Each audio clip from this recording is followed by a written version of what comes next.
Les Vikings, fier peuple nordique fascinant et, il faut bien l'avouer, dans l'imaginaire collectif, sacrément musclé. Mais alors, quel était leur entraînement? À quelles contraintes avaient-ils à faire face? Bref, comment s'entraîner et se nourrir pour être le meilleur des Vikings? À l'occasion de la sortie prochaine d'Assassin's Creed, voire peut-être qu'il est déjà sorti quand je sortirai cette vidéo-là, eh bien, le Moyen-Âge scandinave est mis à l'honneur. J'ai décidé pour l'occasion de lancer un nouveau format qui permettra de revenir aux fondamentaux de cette chaîne, et ainsi faire revenir le geek sur le devant de la scène. D'abord, analyser toutes les composantes qui caractérisent un personnage de fiction. Ou non, puisque les Vikings n'étaient pas des personnages de fiction, mais tu m'auras compris, plus la pop culture, du point de vue performance physique et nutrition. Ensuite, faire un lien avec des exemples dans la vraie vie de ce qui est réalisable. Et enfin, créer une séance adaptée pour cibler les qualités physiques que l'on aura identifiées au préalable selon ce qu'on a à disposition à notre époque. Et en bonus, si j'ai la foi, une petite recette de cuisine. De toute façon, si tu as vu ce passage, c'est que j'aurai la foi, sinon je l'aurais cuté. Et ouais, je suis comme ça, je suis un peu un magicien du montage, tu vois. Donc, tu n'as pas rêvé, à la fin de la vidéo, tu auras effectivement une séance à réaliser si ça te chante. Et sinon, bah, dans tous les cas, tu auras appris un truc ou deux sur comment mieux t'entraîner en sport, donc t'es gagnant dans tous les cas. Sans compter la recette, attention, prépare-toi à quelque chose de haut niveau.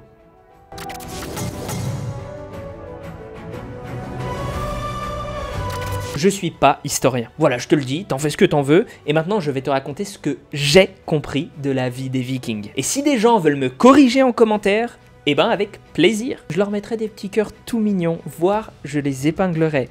Mais attention, je ne peux en épingler qu'un seul, que le meilleur gagne. Bref. Déjà, faut bien comprendre un truc, quand on dit viking, on pense guerrier. C'est la définition moderne communément acceptée. Mais faut savoir que c'est pas exactement comme ça que ça se passait par chez eux. En réalité, c'était plutôt un job temporaire qu'on faisait de façon saisonnière. Un peu comme les vendangeurs. Tu montes sur un bateau, tu pars dans une expédition et tu tentes de ramener des richesses.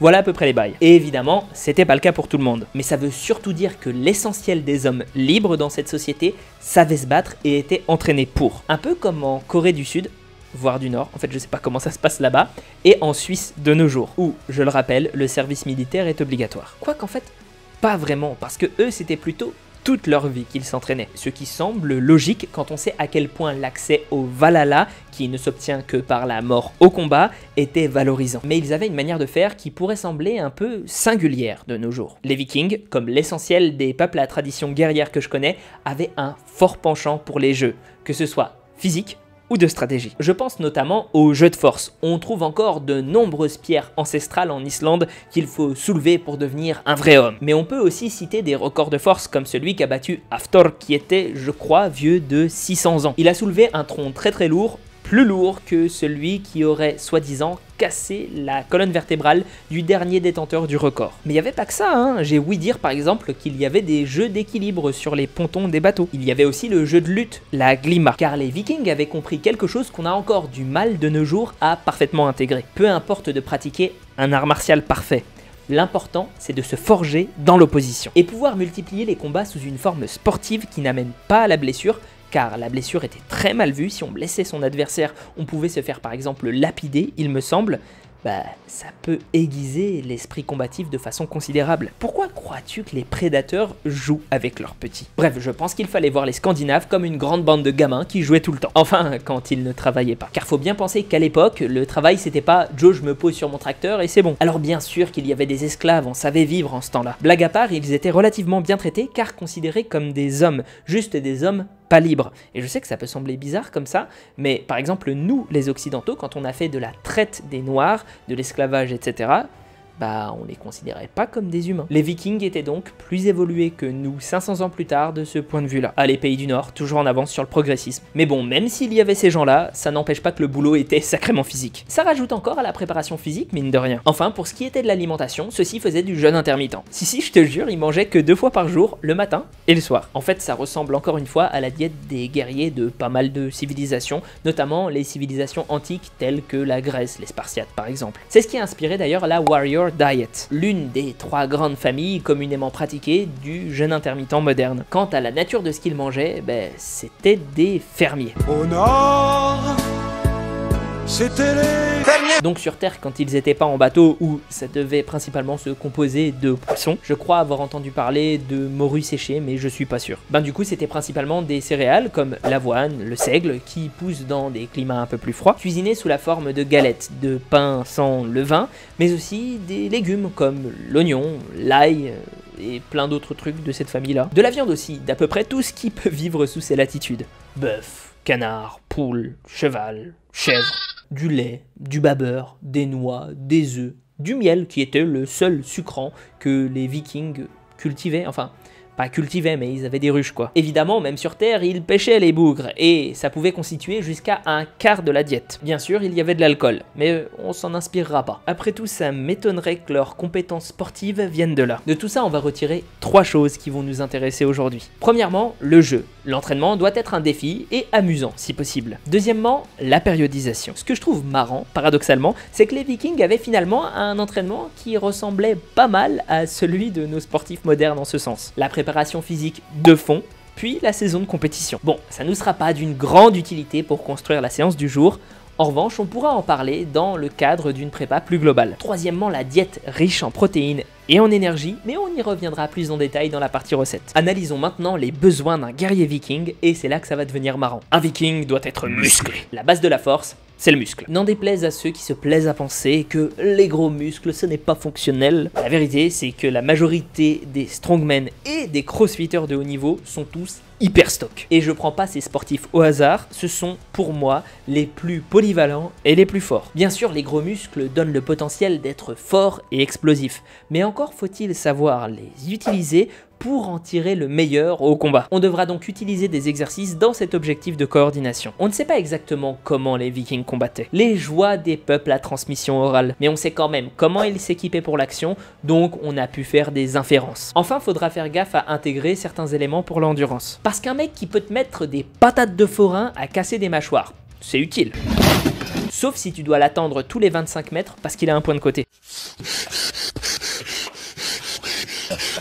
Pas hyper crédible pour un raid si tu veux mon avis. Trêve de bavardage, passons à l'action. La séance sera un full body pour permettre de travailler tout le corps. Ce sont des séances plus stimulantes, moins rébarbatives et on est dans la thématique du jeu. D'abord avant tout, l'échauffement. D'une part parce que c'est important pour tenter d'améliorer ses perfs et de l'autre parce qu'on peut mettre tout un tas de trucs sympas dans un échauffement. C'est là où on est les plus frais, donc les plus vifs. Ce qui en fait la partie désignée pour travailler un peu son agilité et se préparer à plus lourd. D'abord le plateau de proprioception. Le but ? Tenir le plus longtemps possible dessus sans qu'il tombe. Si c'est trop facile, regarde ailleurs ou essaye de faire des demi-squats dessus. Sensation garantie. 3 séries de chaque jambe en alternance. Un peu plus si t'arrives à tenir moins de 30 secondes par jambe. Ensuite, un petit jeu de rebond avec la balle de tennis. Tu dribbles avec 1 ou 2 balles tout en bougeant sur tes appuis comme le ferait un boxeur. 2 fois 1 minute. Sur un champ de bataille, un homme immobile est un homme mort. 20 reps de la barre instable du démon au-dessus de ta tête. Si t'as jamais essayé, tu vas vraiment être surpris d'à quel point tu es une quiche. C'est un peu le coup de briscard que les anciens font aux jeunes dans la prépa, j'ai l'impression. Oh, t'as jamais testé ça? Attends mon gars, tu vas voir. Puis on va finir tout tranquillement l'échauffement sur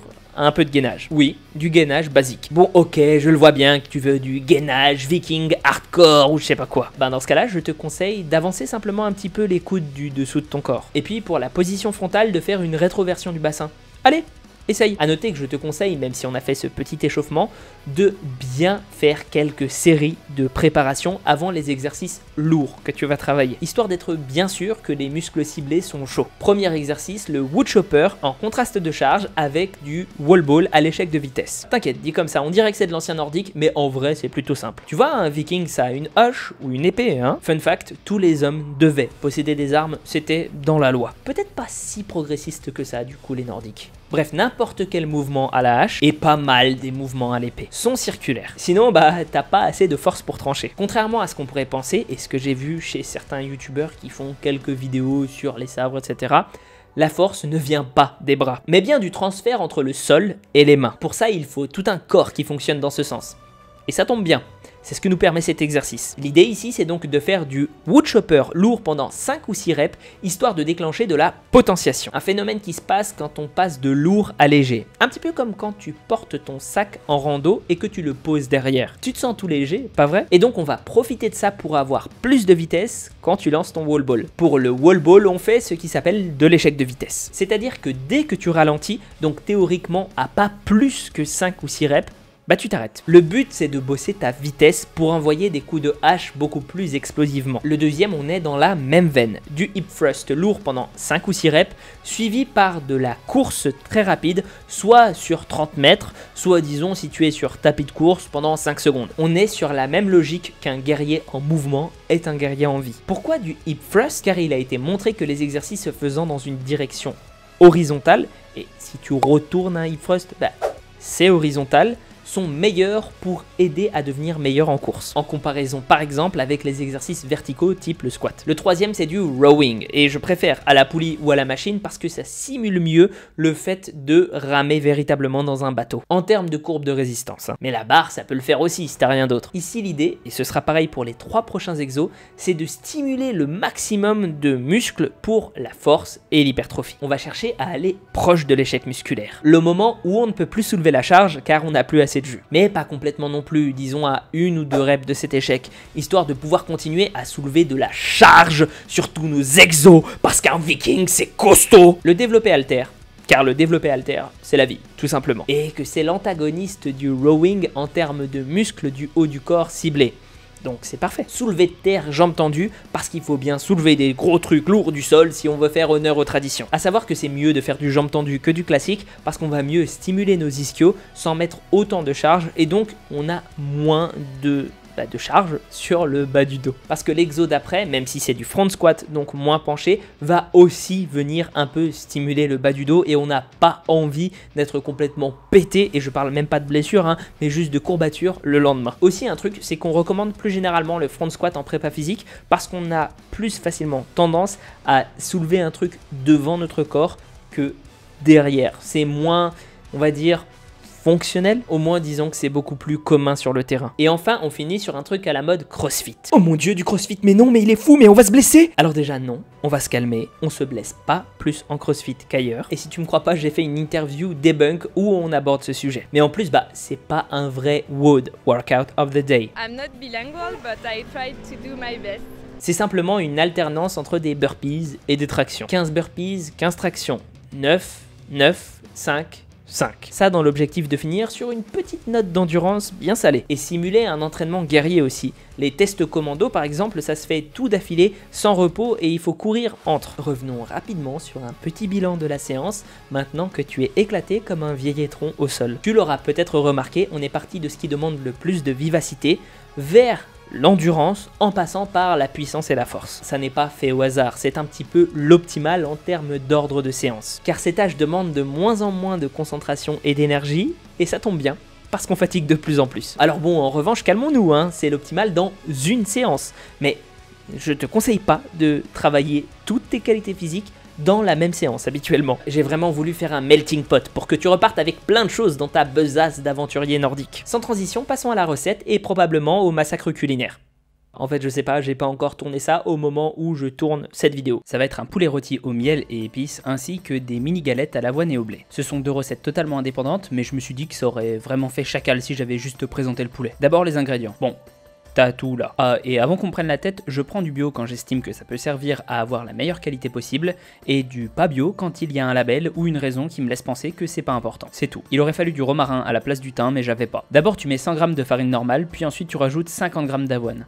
En fait, tu peux mettre plus en quantité, hein, mais déjà 150 g, ça t'en fait largement assez pour une personne. Après, tu mets un peu de matière grasse. Moi, j'ai mis du beurre clarifié. Pourquoi? Parce qu'à la cuisson, ça se dégrade vraiment très peu, via le fait que c'est saturé, donc stable, plus clarifié. Donc on a enlevé tous les composés organiques qui crament vite normalement. La clé, c'est de pas en mettre des tonnes. Les matières grasses ajoutées, flash news, ça a jamais été le top pour ta santé. Mais ça aide quand même à avoir une meilleure texture, donc j'ai dû en mettre un quart de cuillère, quoi. Et après, tu rajoutes de l'eau. Sur la recette, il te donne l'instruction très précise de jusqu'à ce que ce soit pas mal humide. Moi je dirais, faut que ça colle un peu au doigt. Une fois que c'est fait, tu réserves en mettant un chiffon dessus pendant environ 30 minutes. Et pendant ce temps, on fait le poulet. Déjà, sauf si comme moi t'as une friteuse sans huile qui rôtit les trucs tranquilles, je te conseille de laisser ton four préchauffer à 180 degrés. Tu mets ça dans une assiette, tu rajoutes toutes les épices sur les deux faces. Puis tu mélanges une bonne cuillère de miel avec encore une fois un quart de cuillère de beurre clarifié fondu et tu étales au pinceau sur tes escalopes. Franchement, en vrai, je suis à peu près sûr que c'est pas avec des escalopes, mais qu'il faut laisser la peau du poulet ou un truc du genre. Mais j'ai la flemme. Je sais pas découper un poulet. Les escalopes, c'est cool. Une fois que t'as fait tout ça, t'enfournes. Le temps de cuisson, c'est toi qui vois selon ton appareil. Faut juste que ce soit cuit, quoi. Donc, check de temps en temps. On va pas se mentir, hein, le miel, c'est pour le goût. Parce que si tu le fais cuire comme ça, toutes ses propriétés s'envolent plus vite que toi au 7e ciel quand tu regardes Bible Black. En revanche, les aromates, on les sous-estime souvent.